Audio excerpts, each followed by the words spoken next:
Assalamualaikum warahmatullahi wabarakatuh.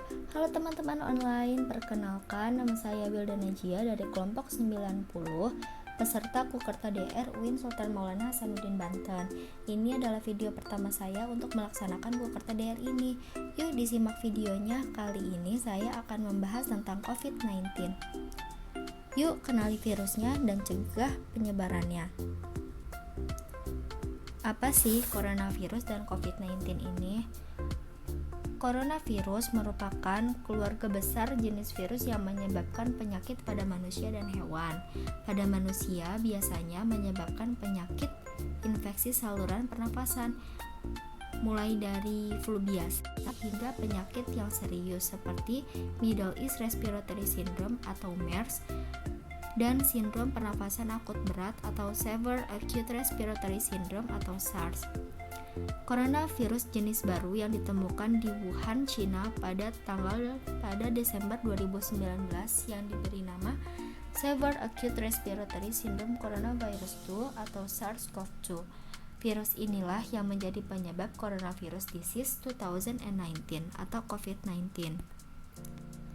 Nah, sedangkan COVID-19 adalah penyakit menular yang disebabkan oleh jenis coronavirus yang baru saja ditemukan pada Desember 2019 lalu.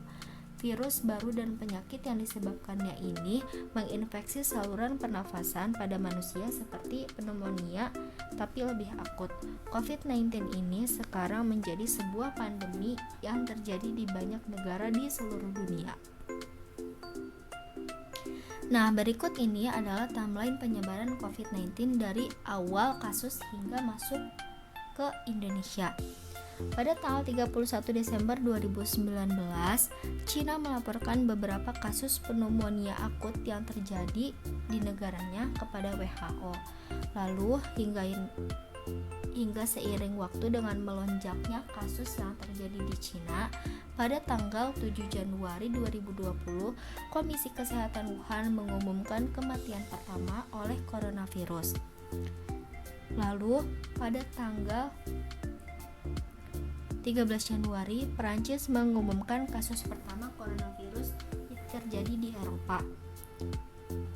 WHO lalu melaporkan kasus di Thailand sebagai kasus pertama di luar Cina. Hingga akhirnya pada tanggal 30 Januari 2020, WHO menetapkan wabah ini adalah darurat kesehatan publik internasional dari kepedulian internasional. Memasuki bulan Februari, pada tanggal 2 Februari, kasus kematian pertama di luar Cina diumumkan, yaitu berada di Filipina. Lalu pada tanggal 11 Februari 2020, Badan Kesehatan Dunia mengumumkan nama penyakit yang disebabkan virus ini sebagai COVID-19. Hingga akhirnya pada awal bulan Maret, yaitu pada tanggal 2 Maret, pemerintah Indonesia resmi mengumumkan bahwa 2 warga negara Indonesia positif terpapar coronavirus. Dan ini sekaligus menjadi kasus pertama coronavirus di Indonesia. Hingga akhirnya pada tanggal 11 Maret 2020, Indonesia mengumumkan kematian pertama akibat virus corona.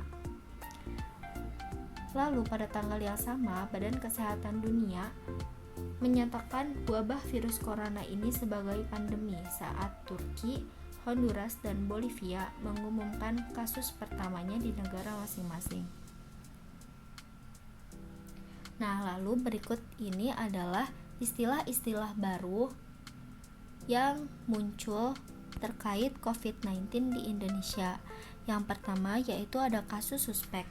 Kasus suspek adalah orang dengan gejala infeksi saluran pernafasan akut atau orang dengan gejala COVID-19 yang memiliki riwayat perjalanan atau tinggal di wilayah atau negara dengan kasus COVID-19 pada 14 hari terakhir, atau orang yang memiliki riwayat kontak dengan kasus konfirmasi atau kasus probable COVID-19. Yang kedua yaitu ada kasus konfirmasi. Kasus konfirmasi yaitu ketika orang yang dinyatakan positif COVID-19 dengan kategori bergejala atau disebut simptomatik atau tidak bergejala yang disebut asimptomatik. Istilah ketiga yaitu ada istilah kontak erat, di mana orang yang memiliki riwayat kontak secara langsung dengan kasus probable atau kasus konfirmasi COVID-19. Lalu, istilah yang terakhir yaitu kasus probable atau orang yang diyakini sebagai suspek dengan infeksi saluran pernafasan akut berat atau gagal nafas atau meninggal dengan gambaran klinis COVID-19 dengan hasil laboratorium RT-PCR yang belum keluar. Berikut ini adalah gejala-gejala COVID-19 berdasarkan riset terbaru yang dilakukan oleh sejumlah ilmuwan dari King's College London yang dipublikasikan melalui artikel bertajuk Symptom Clusters in COVID-19: A Potential Clinical Prediction Tool from the COVID Symptom Study App di medRxiv. Berikut ini 6 jenis infeksi COVID-19 berdasarkan temuan terbaru itu. Yang pertama, ada tipe mirip flu tanpa demam. Gejalanya sakit kepala, kehilangan kepekaan indera penciuman, nyeri otot, batuk, sakit tenggorokan, sakit dada, dan tanpa demam. Tipe kedua yaitu tipe mirip flu dengan demam. Gejalanya hampir sama dengan tipe mirip flu tanpa demam, tapi ada bedanya yaitu yang ini dengan disertai demam. Yang ketiga, gastrointestinal. Gejalanya lebih mengacu kepada kehilangan nafsu makan, diare, dan sakit tenggorokan, tapi tidak ada batuk. Yang keempat yaitu tingkat 1 parah dengan gejala kelelahan. Lalu yang kelima tingkat 2 parah, yang kelima dengan gejala kebingungan, dan yang keenam tingkat 3 parah disertai dengan sakit perut dan pernafasan. Nah, cukup sekian pembahasan tentang COVID-19 ini, semoga bermanfaat.